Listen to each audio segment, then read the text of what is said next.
Umaga na.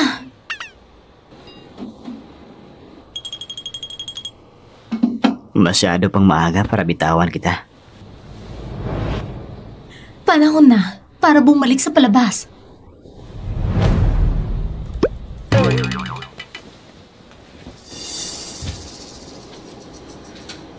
Pag-uwi mo, huwag kang gumawa ng hindi may paliwanag. Huwag kang sumilip sa kwarto ko. Nasa harap tayo ng kamera. Kailangan mong panatilihin ang distansya. Anong ibig mong sabihin? Kagabi, nakadikit ka sa isang tao at sinabihan mo siyang itaas ang pantalon para hindi siya makilala. Bakit mo pinatulong ang usaping ito? Ayoko maging responsable. Zoe, pakiusap naman. Bakit ka pa hihingi ng hiya? Halos mabaliw na ako ng walang saysay. Bakit ko kailangan ng hiya? Kung gusto mo pang mabuhay na maayos, maging masunurin ka.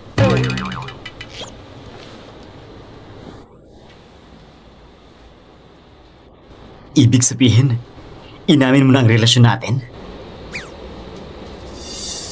Malinaw na.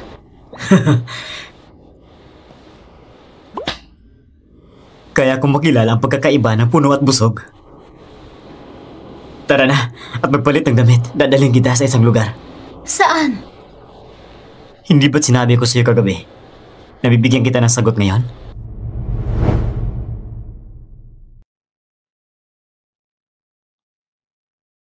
Kailan ba naging ina mo? Si Aunt Lynn. 3 buwan na tayong kasal, pero tinatawag mo pa rin siyang auntie. Tawagin mo akong Zoe. Kaya mo bang gawin yan sa harap ng ina mo? Seryoso? Kung buhay pang ina ako ngayon, sigurado mas magugustuhan niya ako ngayon na ganito na ako. Jiang Yang, asawa ko. Interesado ka bang makinig tungkol sa pamilya Zo?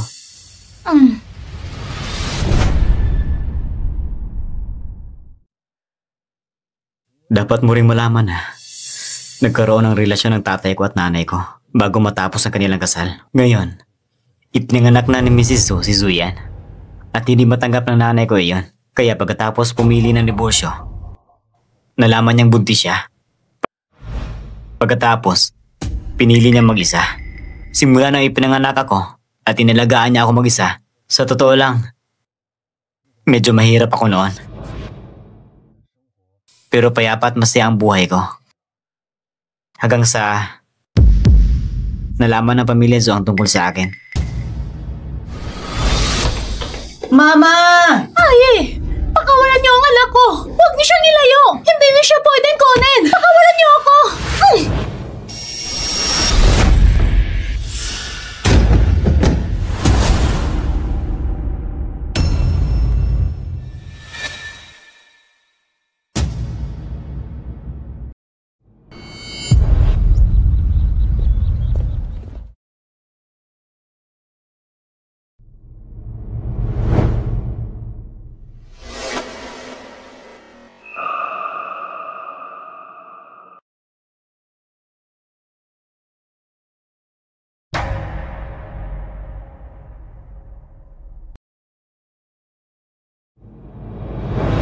Tinatanong mo ako noon kung mag-aalala ba ako kung sasaktan mo ang pamilya Zo.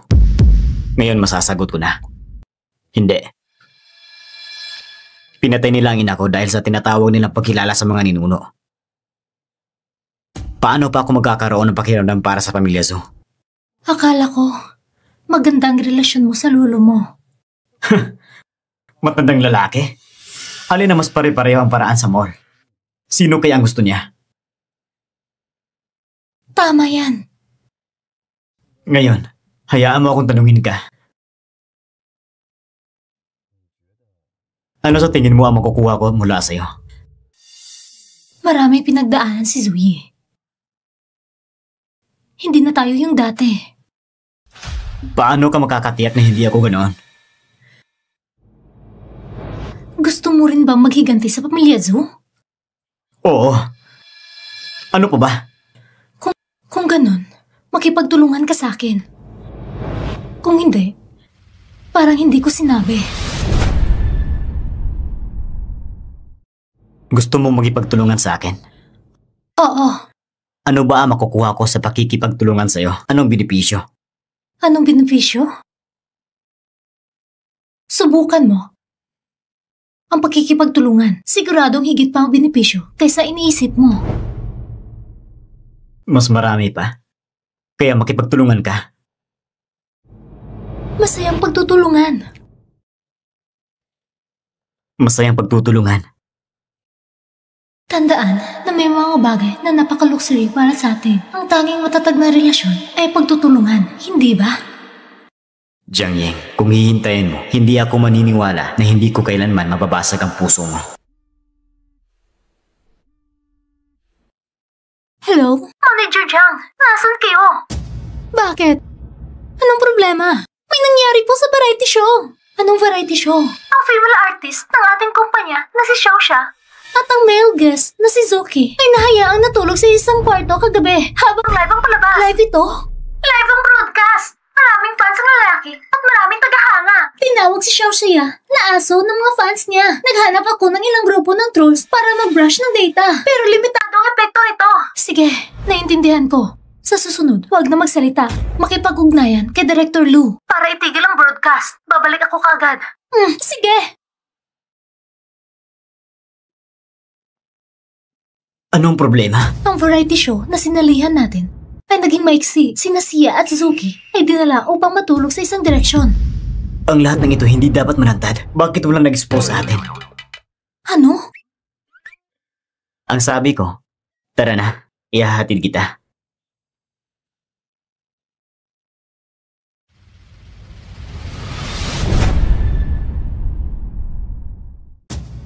Manager Zu!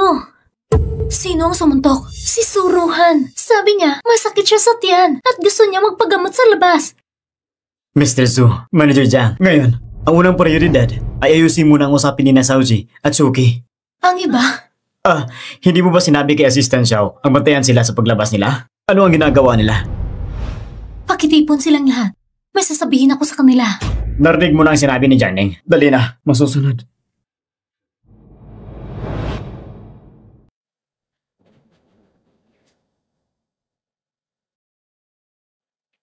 Xiao Jiang.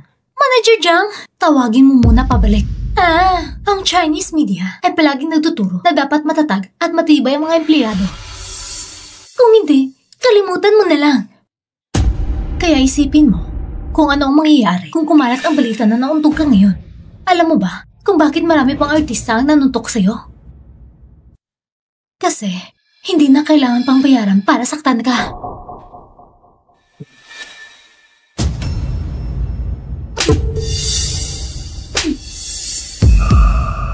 Paano mo nagawa? Isang simpleng assistant, nasaktan ako! Ikaw ang unang nanakit sa akin. Gumaganti lang ako. Tao siya ng Shanghai Media, hindi taga-Zoo Media ninyo. Anong karapatan niyong saktan ako? Siya ay taga-Zoo Media. Bakit mo siya sinaktan? Manager Jiang. Sinaktan ko siya dahil dapat siya saktan. Kayong mga taga-Zoo Media dahil sa sariling kamalian pagkakamali. Pero siyang pumigil sa amin. Mga taga-Haishing Media, bakit mo gusto akong samahan para magpahiya? Sino ang sinasabihan mong walang disiplina? Ni hindi marunong kumilos? Sino ka man ay ayusin mong sarili mo. Huwag kayong mag-away dalawa. Malalaman agad ang nangyayari kagabi. Siguro, hindi ko sinasabi sa inyo. Bago ako pumasok sa vela, naglagay ako ng mga kamera sa bawat palapag mula pa unang araw. Ano? Naniniwala ako na ang nangyari kay Xiaoxia at Zuki ay hindi isang hindi pagkakaintindihan o aksidente. Kung sino man ang gumawa nito ngayon, lumabas ka at linawin mo. Pwede ko ring isaalang-alang na bigyan siya ng pagkakataon magbago. Hindi ba? Mr. Zhu, pakiusap. Hayaan niyo na lang sila. Manager Jiang. Nandito na ang ebidensya. Ibibigay ko ang huli mong pagkakataon.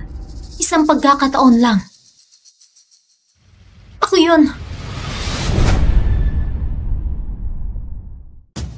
Luhan, paano mo nagagawa yun? Gusto mong sirain na aking inosente ng ganito? Ikaw lang ang dapat sisihin sa pagiging tanga mo. Nag-set up lang ako ng signature para sa'yo. Para makapasok ka ng tanga. Ikaw! Xiao, tawagan mo na ang pulis. Subukan mo ba ang pasensya ko? Nalaman na namin ang kaso. Malaya kang mag-report ng kaso. Agad na nag-assign ng isang reporter. Sige. Manager Jiang, nandito ka ba talaga? May surveillance sa koridor nung una kami lumipat. Wala akong kakayahang hulaan ng mga hinaharap.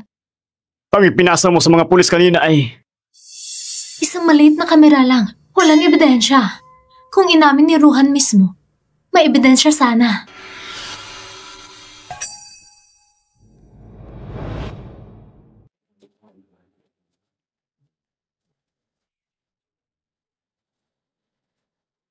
Ayusin mo ito ngayong araw.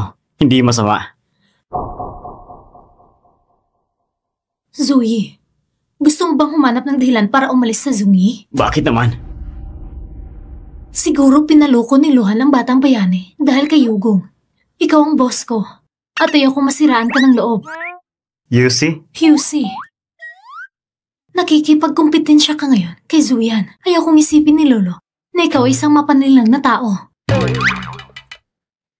Siyempre, pinahalagaan mo ako. Pagkatapos ng lahat, tayo ay may kooperatibong relasyon. Ang kooperasyon ay kooperasyon. Huwag mong isipin na alagaan kita kapag gumagalaw ako sa kama. Mr. Zhu, ito lang ang iniisip mo. Legal tayong mag-asawa. Ano bang mali doon? Bukod pa dito. Sino pa makakapasok sa altar bukod sa akin? Bakit hindi kita madidilensyahan kahit minsan? Huwag kang maging makapalang mukha. Siyempre, umaasa ako sa'yo. Huwag mo lang isipin yan.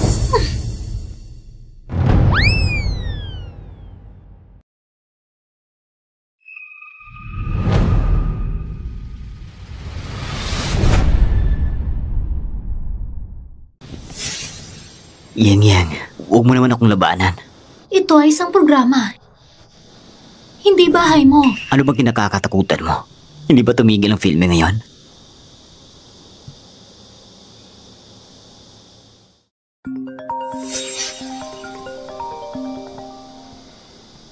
Sagutin mo na. Hello? Ay! Sobra na si Jiang Ying. Kung ako ang target niya, ayos lang. Pero pati ang matalik kong kaibigan na si Luhan, pinonterya niya. Ngayon ay inimbestigahan na siya ng pulis. Masisira ang kanyang kinabukasan. Tapos ka na ba? Ay! Ang matalik kong kaibigan lang sa industriya ay si Luhan. Kaya hindi mo ba ako matutulungan? Matutulungan mo ba siya? Guanli, matagal ka nang nasa industriyang ito. Bakit wala kang malawak na pananaw? Ay! Tigilan mo lang ang salita. Tinatawag ako ng asawa ko. Gwapo man siya o hindi. Sino ba ang gusto mong tulungan? Gusto kong tulungan mo. Yung gusto kong tulungan. Subukan mo lang, bebe. Asawa, tawagan mo ako. Pakikinggan ko ang gusto mo. Pangako ko yan. Zoe, ang cute mo. Alam mo ba ang chismis tungkol sa'yo? Pinagdududahan mo ba ako sa sarili kong charm? Hindi ko kailangan pagdudahan ng charm mo. Huwag kang mag-alala. Hindi ko tutulungan si Luhan.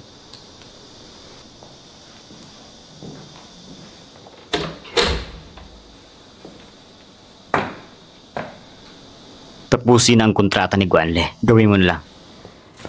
Para sa akin, miss. Ginalit mo ba si Mr. Zhu? Paano naman ako makakasakit kay Mr. Zhu? Kanina lang, tinawagan ako ng assistant Shen at sinabi na gusto ng kumpanya na tapusin ang kontrata mo na pirmahan ang end of contract. Pinapirmahan mo? Imposible yan. Hindi naman biro si Shinobu ang ganitong bagay, hindi ba? Si Jiangning, matagal na akong hindi gusto. Sigurado ako siya ang nagtulak sa akin sa likod. Kung ayaw niya sa akin, ayos lang. Hindi ko siya papayagang maging mas mahusay kaysa sa akin. Manager Jiang, may naghahanap sa'yo. Sino naman ito ngayon? Kumpanya ni Guanle ito. Tinapos ng kontrata ni Guanle. Hindi ko alam ang eksaktong dahilan. Pero inako ni Guanle lahat ng responsibilidad sa'yo. At pinost sa Weibo. Sinabi, niloko mo si Mr. Zhu. Maganda rin ng timing na gamitin ng iskandalo namin ni Mr. Zhu para itago ang iskandalo nila Xiaoxia at Zuki. Sa totoo lang, hindi kami takot sa mga kumakalat at chismis. Mr. Zhu, ang utos mula sa Wangsheng, natatakot ako na may tao sa likod ito. Ilang beses pumunta si Mr. Lee. pero hindi pa rin niya nakita ang post sa kabilang bahagi. Tinapos na ng Miss Guan ang kontrata sa kumpanya namin. Pero lumala ang sitwasyon. Ngayon, tinutukan na ng Miss Guan ang asawa mo. Sabi niya, nung nasa show ang asawa mo, niloko ka niya. Niloko ako? Bakit hindi ko mararamdaman yun? Sabi rin niya ng maraming bagay, pero hindi iyon umabot sa akin. Sa tingin ko, ang ibig sabihin niya ay hindi malinaw ang relasyon mo at ang asawa mo. Ano ang magiging posisyon ng Public Relations Department? Ano ang ibig sabihin ng asawa? Ano man ang i-post ni Miss Guan sa Weibo sa hinaharap kung tungkol ito sa asawa mo at sayo na walang pagtanggi o paglilinaw? Iyon ay... Sige na. May natitira pang 20 minutes. Maaari ka nang kumain. Zoe. Tapos na ang filming na variety show ngayon. Hindi ka pa ba pupunta sa kumpanya? Hindi ko ba narinig na niloko mo ako sa show? Dito ako para maramdaman iyan. Tigilan mo na ang gulo at hayaan mo muna akong umalis. Lahat ng tao nagsasabi yan tungkol sa'yo habang nagluluto ka. Kayo ang nag-uusap tungkol sa kanila. Miss Jean, kilala mo ba sila? Tara na, tara na. Kung may sasabihin ka, lumabas ka. Lumabas ka at dalhin mo ang marriage certificate namin ng asawa ko. Gusto mong marinig ang paliwanag ko? Ano ba ang gusto mong paliwanag ko? Zoe! Gusto mo ko? Kasal na ako. Kasal ka? Kakilala mo lang ni Miss Jiang. Mr. Zhu, nakita ko ng marriage certificate. Zoe!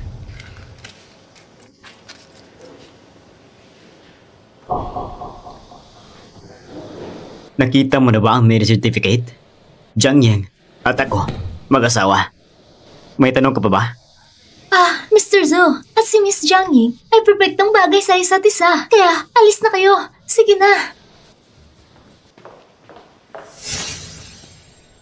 Masaya ba? Masaya. Asawa. Tayo ay mag-asawa. Asawa. Zoe, alam mo ba kung ano mangyayari kapag lumabas ang relasyon natin?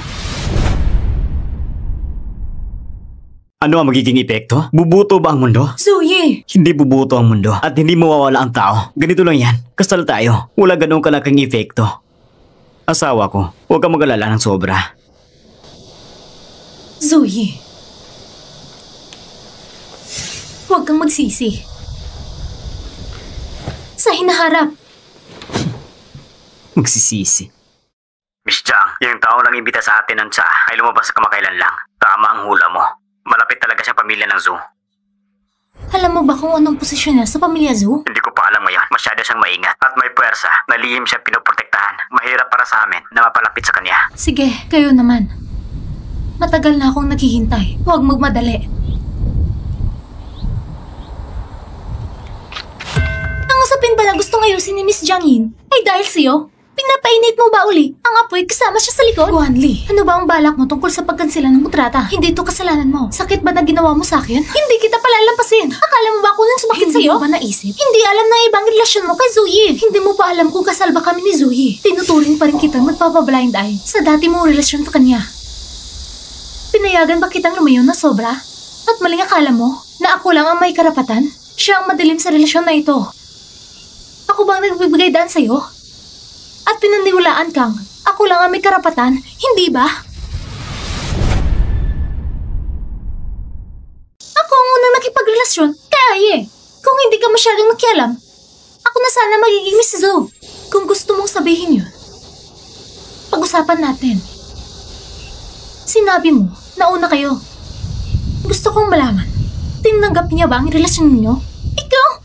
Minsan ka ring nag-post ng maliliit na sanaysay sa Weibo. Sumagot ba siya na kayo magkasintahan? Pero sinabi ba niya sa personal na gusto kanyang pakasalan?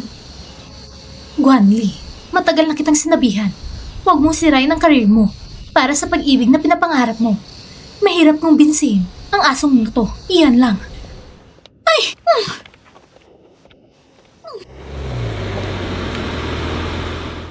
Miss, sakay ka na. May sasabihin ako. Sakay ka na lang at sabihin mo sa sasakyan. Grabe, ganun mo ba ako kinasusuklaman? Bakit ako susuklam sa'yo? Ano sa tingin mo? Pinapatawag tayo ni Lolo. Kakain daw tayo sa probinsya mamaya. Sapat na ba yan dahilan para sumakay ka? Medyo sapat na.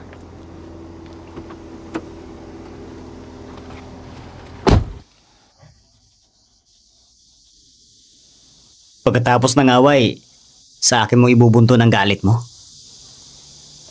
Zoe, akala mo ba inosente ka? Hindi ko naman iisipin yon. Sa huli, pinapalampas mo pa rin siya. Akala ko talaga sisirain mo na siya hanggang sa dulo. Wawasakin mo siya. Depende yun sa mood ko. Kung hindi lang kita kilala ng gusto, baka isipin ko nasisilos ka. Selos? Yun bang tawag mo sa selos? Bakit nga ba tayo pinatawag ni Lolo sa probinsya? Ikakasal si Zuyan. Ngayong gabi, uuwi ang fiancé niya. Ipakilala sa atin. Nakalimutan ko na halos ang tungkol sa engagement ni Zuyan. Sobrang daming ginagawa kasi. Nakalimutan ko tuloy. Maganda ng regalo para sa kanya. Nalulungkot ka? Ano sa tingin mo? Hindi ko talaga maintindihan. Si Zuyan na yan, ano bang meron sa kanya? At hindi mo siya makalimutan. Totoo namang naging mabait siya sa akin dati. Anong kabaitan? Noong college pa kami, kahit na tinutulungan ako ng pamilya Zoo sa tuition, kapos pa rin ako sa pang-araw-araw. Palihim siyang naglalagay ng pera sa bag ko. Paano mo nalaman siya ang gumawa nun? Sa pamilya Zoo, sino pa ba kundi siya? Tama rin naman. Ganyang klaseng bagay, si Zuyan ang gagawa, parang babae. Siya lang ang kayang gawin yan. Kung ako yan, sigurado mag-iiwan ako ng pangalan. Pero hayaan na natin, ikakasal na siya. Kahit di mo siya makalimutan, wala rin silbi. Itali mo na ang seatbelt, aalis na tayo. Sandali lang. Bakit? Hindi ka magsisilbing halimbawa kay Zuyan para malaman niya kung paano talaga lumaban sa pandemya.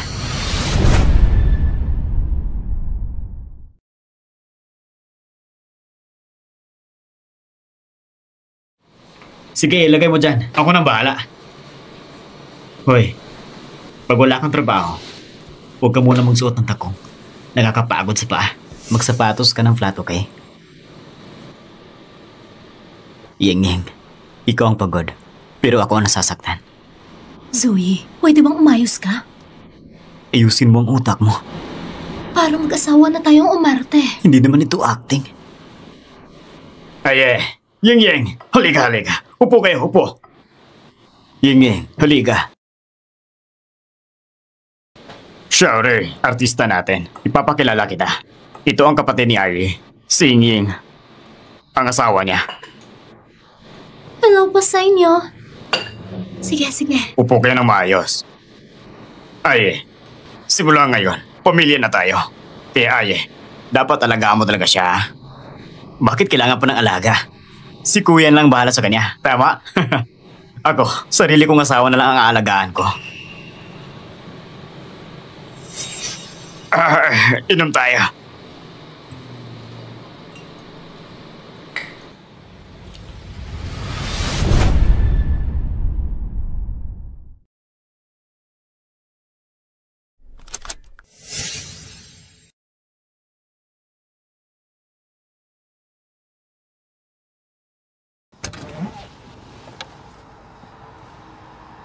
Anong ginagawa mo? Gising ka na? Kanina, tulog ako, pero gumalaw ka. Napaka-alerto mo naman. Bakit nasa tapat tayo ng bahay mo? Diba sabi ko, ihatid mo ako pa uwi? Dito na ang bahay natin. Anong sabi mo? Ano to? Manatili ka dito ngayong gabi. Mr. Zoo, tayo.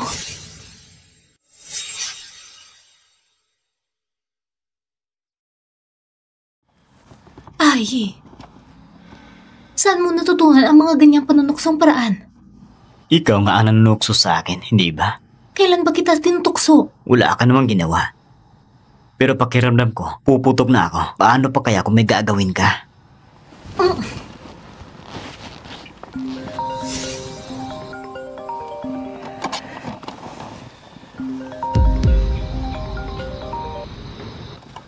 Hello? Bakit po? Pwede ka ba pumunta rito? Si Shaoli, hindi maganda ang lagay niya. Nasa bahay po ba kayo ni Guanli? Sige. Huwag ka munang kabahan. Pupunta ako mamaya. Yeng, ako. Punta ka. Hindi. Ako at si Guanli. Zoe. Pagkalipas ng 2 taon, maghiwalay na tayo. Kaya hindi mo na kailangang magpaliwanag sa akin. Teka. Teka lang. Teka lang.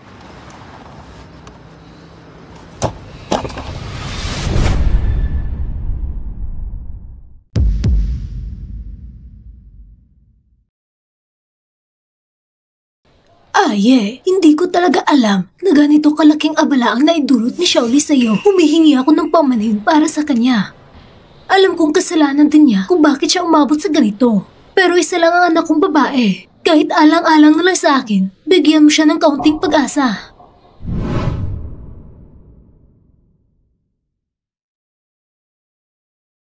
Boss.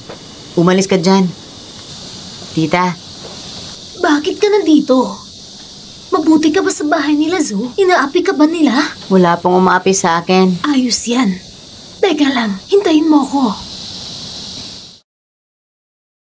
Kaarawan mo ngayon.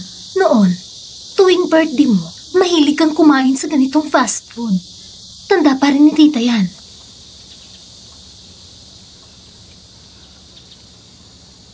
Masarap ba? Nasa mayamang pamilya ka na. Kulang ka pa ba sa fast food? Tita, gusto ko sanang ipahanap kay Lolo ang trabaho para sa pamilya Zo para hindi ka na mahirapan sa susunod. Huwag na, anak. Ay, bata ka pa kasi. Marami ka pang hindi alam. Ayaw ng pamilya Zo na masyado tayong magkalapit. Basta masaya ka sa bahay ng Zo, masaya na rin si tita. Guanli. Gusto mo ba akong kausapin ng pribado? O gusto mo sabihin ko ito sa harap ni tita? Kung may gusto kang sabihin, sabihin mo na ngayon. Ay, bakit niyo ako tinanggal sa kontrata? Dahil baka Miss Jiang? Nagustuhan mo na ba siya? Tama ba? Dapat alam mo rin kung bakit paulit-ulit kitang pinapadala. Alam mo sa sarili mo ang sagot. Sa lahat ng taon na kasama mo ako, wala ka bang nararamdaman para sa akin kahit konti? Lagi kitang sinamahan nitong mga taon dahil napag-usapan natin yun noon. At huwag mong kalimutan na umarte tayo sa harap ng pamilya Zo. Tinulungan kitang ayusin mga problema mo sa showbiz. Ikaw rin naman ang pumilit na pumasok sa entertainment industry.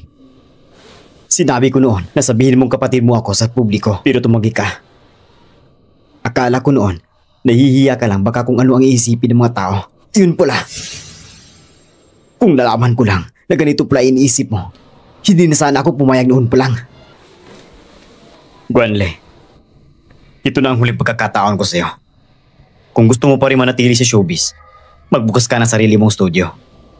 O di kaya'y pumirma sa ibang kumpanya. Sasabihin ng City Media na natapos na ang kontrata. Maghiwalay tayo ng maayos. Sui! Ang alawas ni tita, ipinag-utos ko na kay Senzi na ipadala sa account niya buwan-buwan. Mas mabuti na rin siguro bihira tayo magkita. Panatilihin mo na lang ang dignidad mo.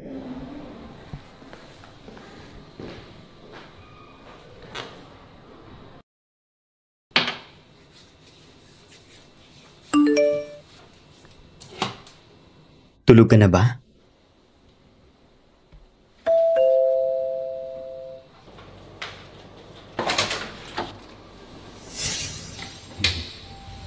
May kailangan ka? Nauuhaw ang bisita mo. Maaari ba makahingi ng tubig? Sabi ng matatanda, ang bisita ay dapat tinatanggap ng maayos. Kahit tubig man lang sana, masasaktan ako. Sigurado ka bang tubig lang ang gusto mo? Ano pa ba ang magagawa ko? Sige, anong gusto mong inumin? Yes.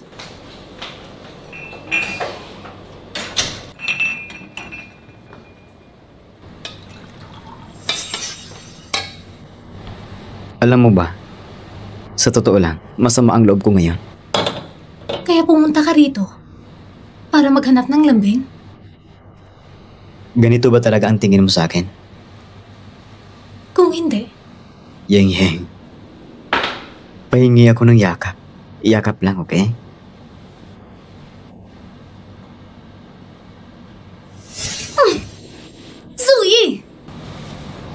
Gusto kong dito matulog yung gabi. Ayoko.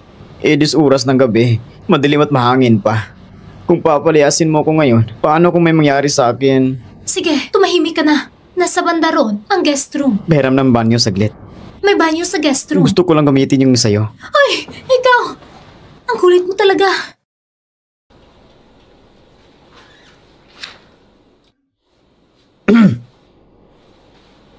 Zongye, pwede bang magsuot ka ng damit? Ako? Wala namang damit dito para sa akin. Hindi ko naman pwedeng suotin ng mga suit at kurbata habang natutulog.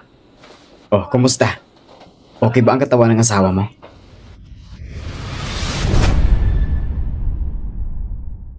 Pero tapos ka na maligo. Pwede kang bumalik sa guest room para matulog. Gusto kong katabi kang matulog ngayong gabi. Akala mo ba papayag ako? Sige na. Payag ka na. Pangako, matutulog lang ako. Zoe, mas makapal pa ang mukha mo sa pader sa syudad.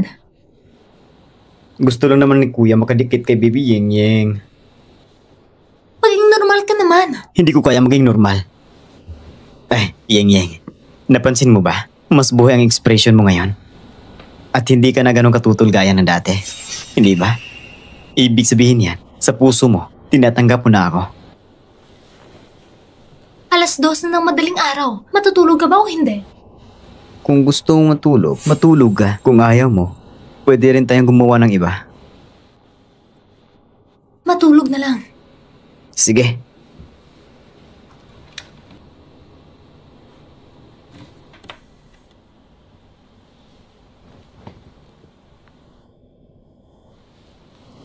Jiang Ye, hindi mo ba gustong malaman kung bakit umalis si Guan Li sa showbiz? Problema ninyong dalawa yan. Wala akong pakialam. Talagang wala? Kapag nagsalita ka pa, matulog ka sa guest room. Sige, nahimik na ako. Tulog na tayo!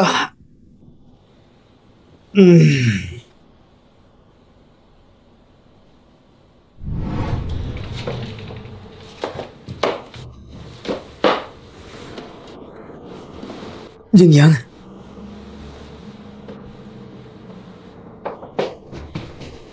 Zoe,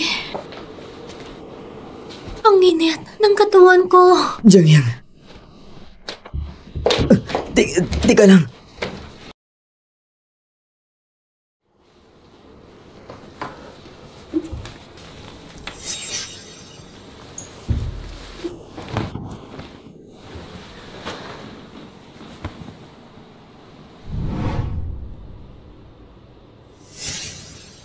Anong ginagawa mo? Anong napanaginipan mo? Aso. Mali. Narinig kong tinawag mong pangalan ko. Ibig sabihin, alam mong aso ka pala. Ako ba ang napanaginipan mo? Umalis ka dyan.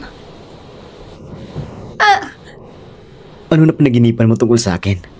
Sabihin mo na kasi. Sige na, sabihin mo na. Zoe, ang dikit mo. Parang ang feeling ko, parang tayo nagde-date. Masama ba makipag-date? Masama. Tungkol doon sa variety show, maghanap ka ba ng dahilan para makaalis ka doon? Ikaw. Nandoon ka pa rin. Kasama mo pa rin yung ibang artista na pinapartner sa'yo. Nilabas ko na ang marriage certificate natin. Sino pang lalapit sa akin? Ang tawag dyan, once and for all. Aalis na ako. Ikaw din, bilisan mong umalis.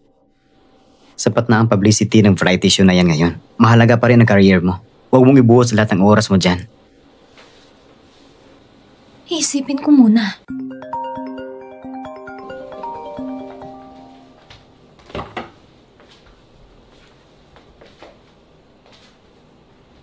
Miss Jang, nahanap na namin ang taong iyon. Pwede po ba kayong pumunta ngayon? Sige, pupunta ako dyan. Bakit? Yung taong taga-zoo na pumatay sa tatay ko noon. Nahanap na. Nahanap na? Kailangan kong pumunta agad. Bahala ka kung gusto mong sumama o hindi. Pero hindi ako mapapanatag kung mag-isa ka lang. Sasama ako. Zoe, pwede ba kitang pagkakatiwalaan? Hindi mo pa rin ba ako pinagkakatiwalaan? Isa ka ring zoo. Pero asawa mo ako. Wala akong oras makipagtalo sa'yo. Sandali lang. Pangako, hindi ako gagawa ng kahit anong ikakasira nito.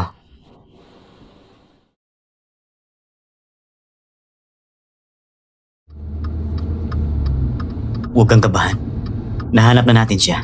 Hindi na siya makakatakas. Pwede mo bang ikwento kung paano mo siya nahanap? Noong bata pa ako, ilang beses ko na siyang nakita. Wala akong larawan niya, pati drawing, wala rin. Tanging ilang features lang sa mukha niya ang natatandaan ko. Pero habang tumatagal, lalo na rin nagiging malabo. Parang naghahanap ka ng karayom sa dagat. Noong nasa kolehiyo ako, nag-iipon ako ng pera at kumuha ng private investigator. Marami silang pinuntahan base sa description ko. Pero wala sa kanila yung tao. Marami akong ginastos sa mga tao na yun. Pero wala ni isang resulta.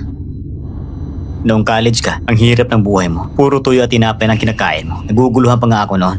Sabi ko, hindi naman siguro ganun kakuripot ang Zhu family. Alam mo na? Ha? Hindi ba sinabi mo sa akin noon? Nakulang ang allowance mo nung nasa college ka? Zoe, yung laging naglalagay ng pera sa bag ko, hindi kaya ikaw yun? Imposible. Bakit ko naman gagawin ang ganun ka-boring na bagay? Totoo ba?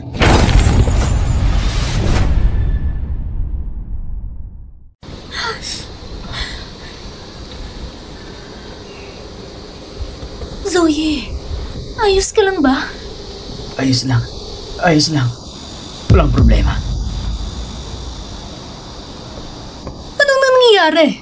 Anong klaseng pagmamaneho yan? Baba ka nga at ipaliwanag mo ito. Ate, maayos akong nagmamaneho. Ikaw ang bumaga sa likod ko. Ikaw ang may kasalanan. Kalokohan! Ikaw tong hindi marunong magmaneho. Ikaw ang may sala. Ano ba gusto mong mangyari? Tawagin na lang natin ang pulis. Sinasabi ko sa'yo, kahit pa may dumating, ikaw pa rin ang may kasalanan. Hindi ako aalis hanggat hindi ito malinaw. Ate, tignan mo naman kung anong klaseng kotse ang nabangga mo. Pag dumating ang pulis, kaya mo bang bayaran to? Umalis ka na ngayon din. Ako na ang bahala sa binsala ng kotse. May lakad ako, umalis ka na. Ang dali mo magsalita. Baka naman, guilty ka lang. Hindi kayo makakaalis. Hintayin natin ang mga pulis.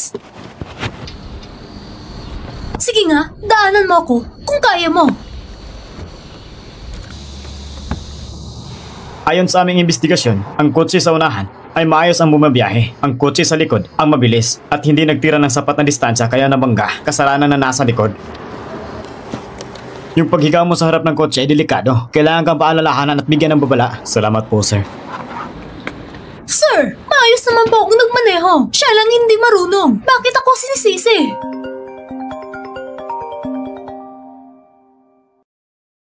Hello, Miss John. Hindi niya kailangan pumunta. Nagtatakas na siya. Hindi namin siya nahuli.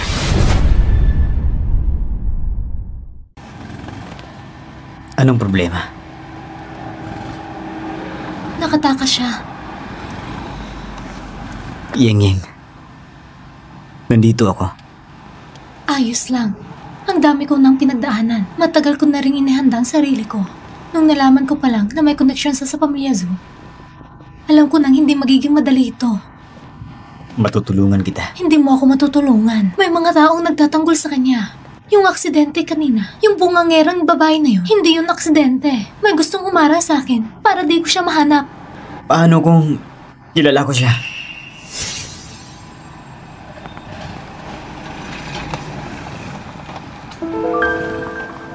Kilala mo ba ang taong ito? Hindi ko pa siya nakita. Sigurado ka bang bahagi siya ng pamilya Zhu? Pinacheck ko na ang DNA niya. Malaki ang similarity sa pamilya Zhu. Kahit hindi siya mismo Zhu, may malapit siyang kaugnayan sa dugo nila. Ang problema, masyadong malaki ang pamilya Zhu at sobrang dami nila at sobrang maingat yung tao. Ako, sa ngayon, hindi ko pa alam ang eksaktong posisyon niya sa pamilya. Nung kinasal tayo, iniisip kong baka pumunta siya sa kasal. Pero hindi siya nagpakita. Ibig sabihin, nagpakasal ka lang sa akin para imbestigahan siya? Zoe, nasabi ko na sa'yo lahat ng sikreto ko. Lahat-lahat. Alam mo na ngayon kung ano ang magiging kahinatnan ng kasal natin. Kaya huwag mo sana sayangin ang oras mo sa akin. Alam ko ang ginagawa ko. At sa ngayon, kahit pa paano, business partners na rin tayo. Kaya hindi mo ko basta-basta iiwan. Yung bukol mo sa noo, okay lang ba? Oh, aray! Masakit sa likod ko. Tawagin ang ambulansya. Aray ko! Zoe, sobra ka naman sa pag-arte.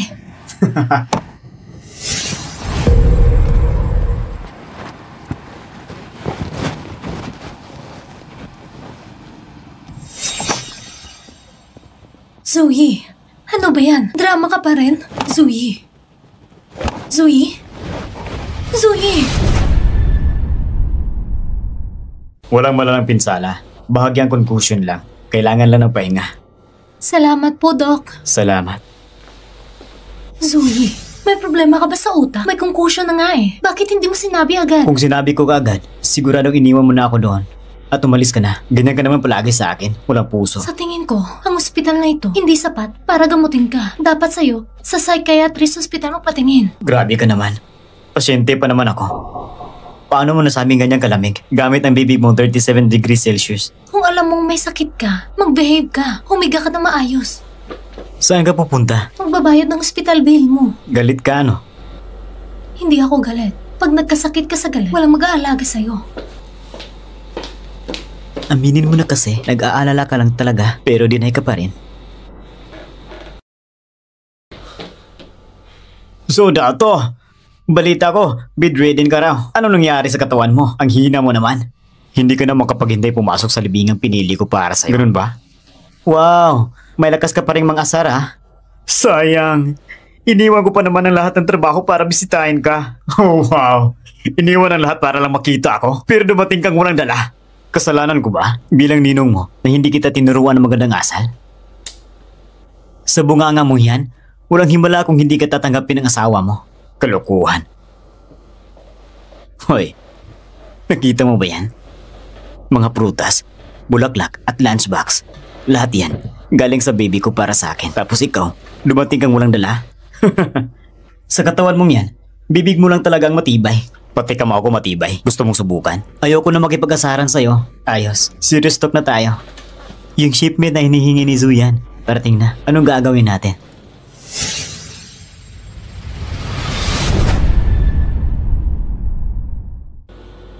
Anong gagawin ko sa buhay mo? Ay nako. Ang hina mo talaga sa reading comprehension. Pumasa ka ba sa Chinese class noon? May trabaho ako sa kumpanya. Aalis muna ako. Huwag mong kalimutang ibalik ang gamit na yon. Unahin mong ayusin ang sarili mo.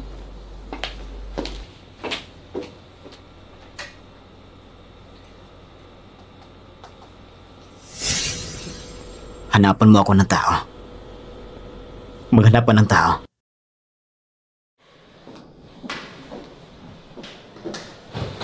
Manager Jiang, bumalik ka na. Nasaan ang iba? Lumabas sila para mag-shoot sa labas. Medyo may laglat ako kaya hindi ako sumama. Uminom ka ba ng gamot? Halos okay na rin ako. Magpahinga ka ng maayos. Pupuntahan ko lang sandali si Director Lee.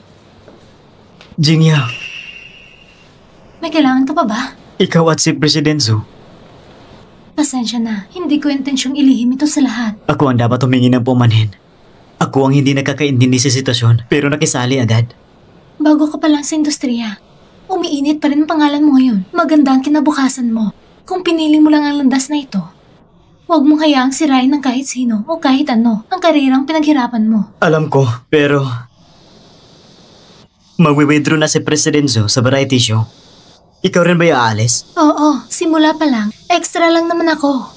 Ngayon na maayos ng takbo ng programa, oras na rin para ako'y umalis.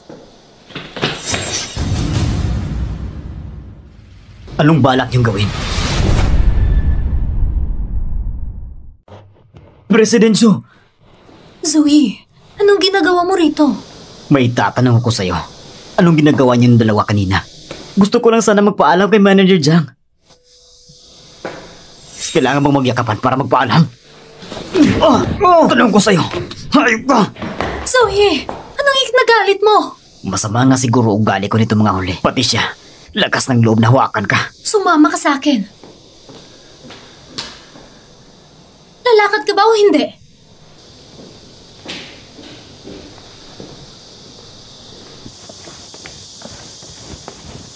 Sira ulo ka ba? Lahat nasa labas para sa shoot. Pero wala pa rin kasiguraduhan kung lahat ng CCTV sa villa ay patay na. Kung gumawa ka ng gulo dito, gusto mo pang pumunta sa headlines? Sinasabi niya sa'yo, ipinaliwanag niya. Magkaibigang paalam lang daw yon. Kung ibang tao ang nagsabi, baka maniwala pa ako. Pero si Jin Yuan, pareho kaming lalaki. Alam na alam ko ang iniisip niya. Zoe, kahit pa anong iniisip niya, wala akong kahit anong interes sa kanya. Eh kung hindi ako dumating kanina, gaano pa katagal mo siyang hayaang hayakapin ka? Zoe, masyado ka nang nakikialam. Kung istorbohin ka pa niya ulit, sisirain ko siya. Zuyi! Aaminin ko, kasalanan ko to ngayon. Susubukan ko magkontrol. Mas mabuting ang ganon. Tara na, ilibre kita ng masarap.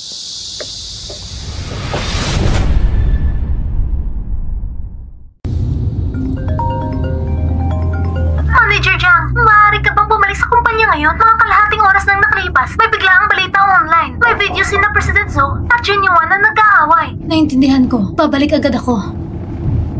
Bumalik tayo sa kumpanya. Ano nangyari? Yung video ninyo ni Shin Yuan kumalat sa online. Sige, alam ko. Bumalik ka muna sa opisina mo. Pupunta muna ako sa PR department para sa meeting. Hanggat hindi pa naayos ang issue, hindi ka pwedeng lumabas ng kumpanya.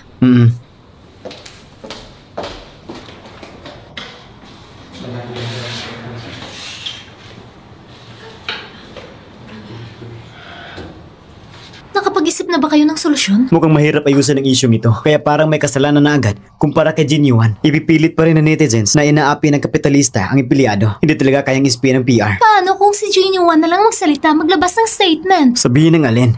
Manager Jiang, may naisip ka bang paraan? Sige, ituloy ninyo ang pag-uusap. Pupuntahan ko si Jin Yuan at ang kanyang manager. Manager Jiang, wala talaga akong alam. Wala pa naman akong tinatanong. Manager Jiang, ganito na ang kalagayan ng sitwasyon ngayon. Si Shin Yuan namin sobrang natakot na. Ako kasi, wala ako sa lugar nung nangyari yun. Kaya gusto kong malaman kung ano talaga ang nangyari. Bakit bigla na lang sinaktan ni President Zhou si Shin Yuan? Hindi mo ba siya tinanong kung ano talaga ang punot dulo ng insidenteng ito? Yung punot dulo? Sa tingin ko, kung palalaymin pa natin to, wala pa rin silbi. Tama na. Ganito na lang. Tulungan mo na lang si Jin Yuan namin makahanap ng solusyon. Hindi madali ang dinaanan niya para makarating dito. Kita mo naman siguro. O kaya, mas mabuti pa, sabihin niyo muna kung sino talagang nasa likod ng kaguluhang ito.